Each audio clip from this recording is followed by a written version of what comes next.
around 6 o'clock or so. Yeah. I heard that. And one guy, the shooter, killed himself, and he shot one security guard, Security guard, but I think yes. he's okay. So, remind me, where are you from, Ed? I forgot. Orlando. That's right, Orlando. Were you listening to Trump toot his horn tonight? I listened to a little bit of it. Yeah, it's like it's watching for a while. He's still on, man. He's he's a grandstander. When he gets on, it's for a couple hours. You know what I That's mean? It's that's like very after a half true. hour, you hear. Yeah, it's very true. I mean, and the thing is, I mean, if you've heard it once, he adds one or two new things, but basically it's the same story.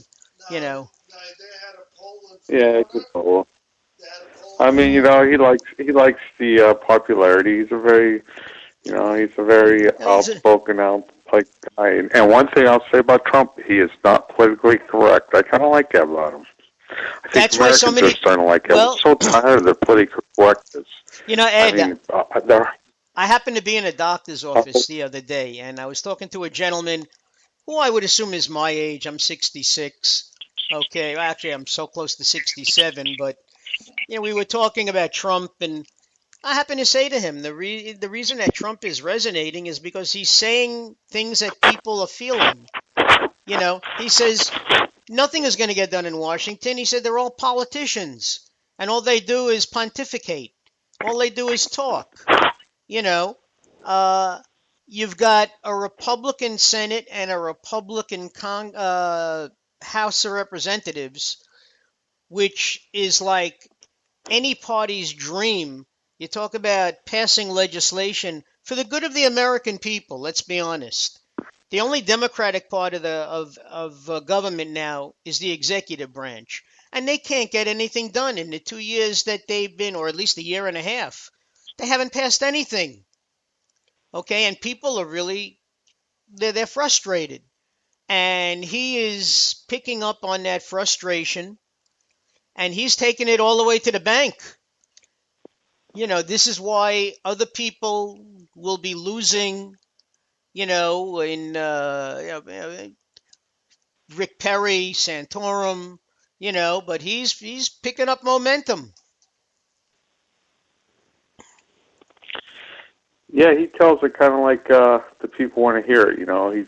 He finds a button that's really a hot issue, and he knows how to carry the people with him, man. It's pretty impressive. I doubt if he'll make the nomination, but Yeah, well, I really don't see the answer I coming out agree. of the federal government. You Anyways, know, I'm more of a states' rights activist, and I work for states' rights more than anything else.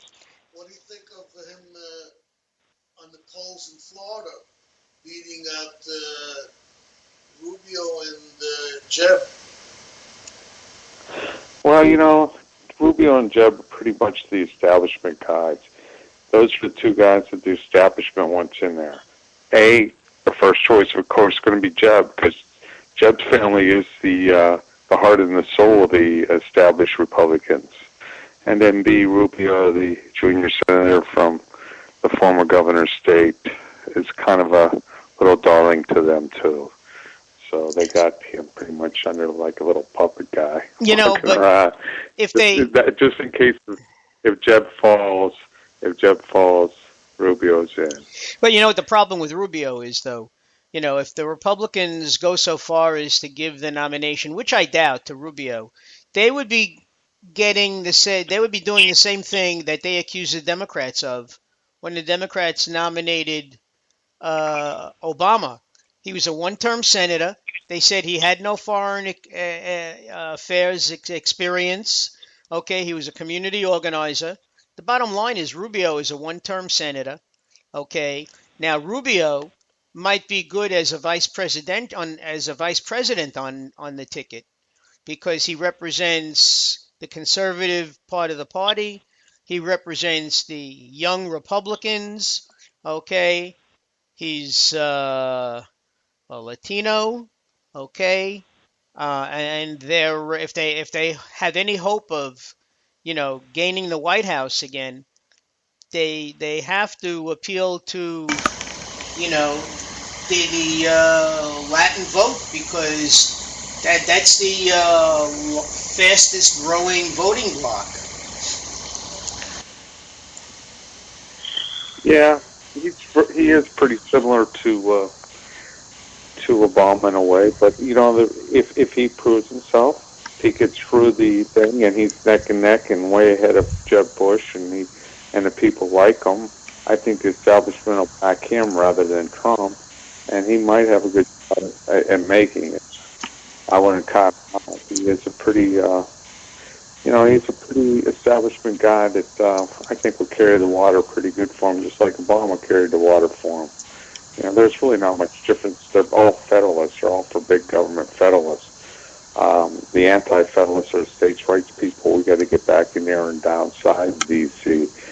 But the best way to downsize D.C. is to strengthen the states and bring states' rights and have the states start thumbing their nose at the federal government.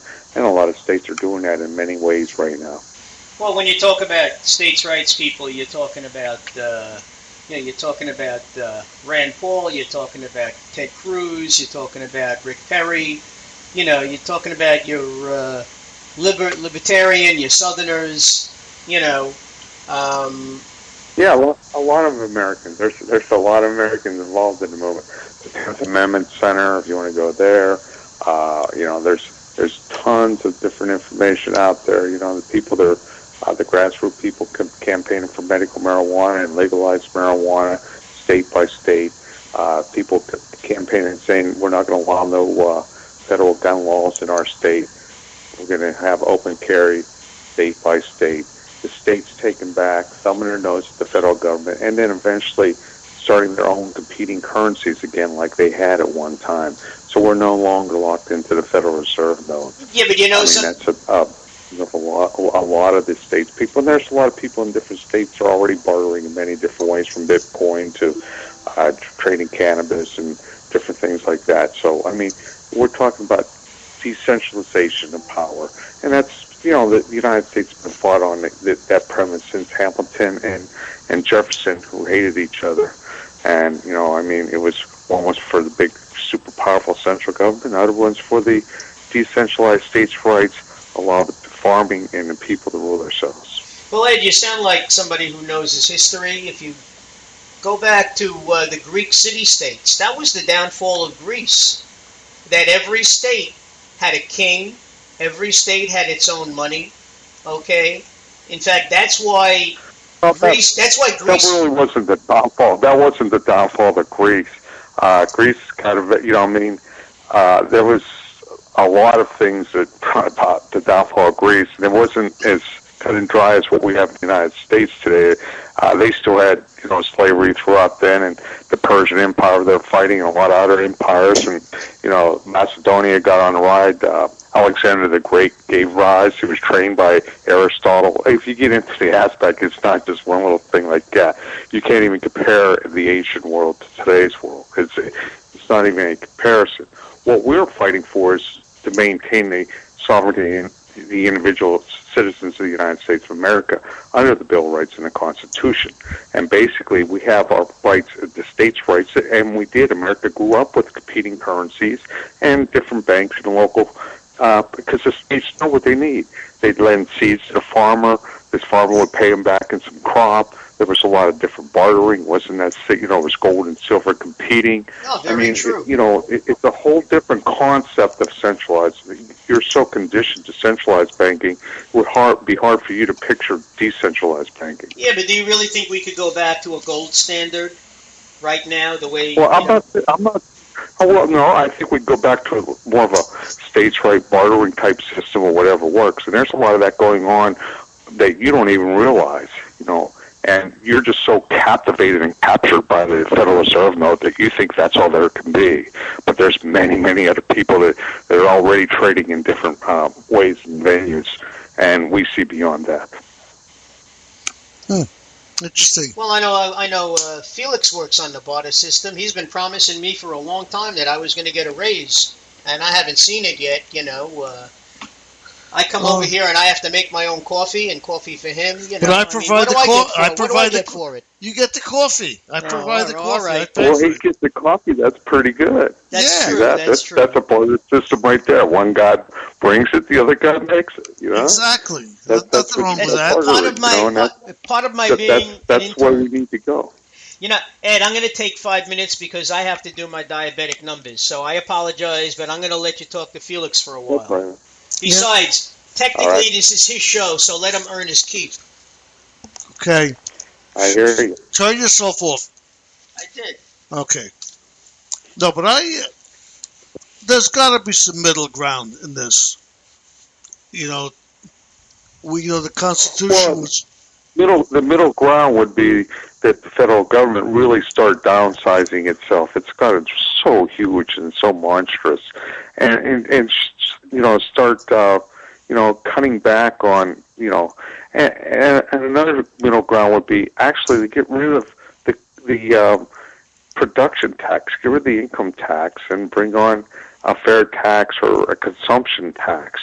If we go in those directions, bringing, cutting the size of the federal government and getting rid of the income tax, I think we could get into more of a middle management. But right now, I think the people for states' rights, we just figure, hey, we got to circle around the states because these guys in Washington are out of control. That's why Trump's, It's doing so he's well. resonating so good because they are out of control. It doesn't matter if it's a Republican or a Democrat in there. They're just going to spend and make bigger and bigger institutions, pay more raises and have more SWAT teams and have more everything else. And it's like we don't need all this redundancy. It's ridiculous. We've got so many bureaucrats on bureaucrats, and they're building a bureaucratic state that we have to support that needs to be addressed. But The first thing is they got to Republicans and Democrats, they're both beholden to them. Go ahead. Yeah, the first thing they got to shut down the IRS. That's number one. Yes, if they did that, I think we could. That would be the greatest compromise. But they're so beholden to them. It's like a golden calf. They worship at it. I get to write the 500 pages this year. Well, if I win, I get to write the 500 pages next year. And there's like 50,000 pages. Actually, Rand Paul ran one of his ads, and the Libertarian Party's been doing that for a long time. And there's like 80,000 pages of IRS codes, and he takes a big chainsaw full of these books and the codes. He got an actual copy of it, bought it. I said it because you can get it, but it's pretty expensive. Probably cost you $5,000, but for commercial, it's worth it. Yeah. Just to buy the code books, it probably cost you, and you can request it from the government, but you have to pay the shipping and all the books. And he got the chainsaw and he got chopped right through. No, right, chopped right through. through. That commercial. That's one of his commercials he's running. Yeah. It was shown last month. Yeah, you have a 10%. You have a 10% sales tax on everything, or whatever they figure out is fair. If you make. Well, I don't know if you've heard of the fair tax, but here's how the fair tax works. It might be 20%, whatever it is. I would like to see a lot less federal government, and it would be 10%. But you have a prebate too. So everybody, the first $25,000, everybody gets a rebate back on that. So say if it's 10%, everybody get $2,500 back. So if you made 25,000 at the poverty level, 25,000 or less, you would get all your money back plus a little more if you made only 20,000, and everybody would have a prebate. And from there on, everybody pays exact same taxes. Yeah. But people that consume more, they will pay more taxes. If you buy big yachts and big houses, you're going to pay more taxes. You got all the drug dealers and everybody else will not be paying taxes. You know how much? Exactly. There wouldn't be any freeloaders. Everybody would be paying taxes. It's a wonderful concept. I mean, we need to get rid of it. And actually, the Federal Reserve the IRS only collects about 25%, not even 25, I think 20% of what we're spending. Actually, we're borrowing 50% of what we spend. And then, a lot of the other stuff comes from corporate tax or from, gas tax and different types of taxes like that. Yeah. So, I mean, realistically, we don't need the IRS. It needs to go bye-bye. It's unconstitutional and it's un-American. It's the most un-American organization out there.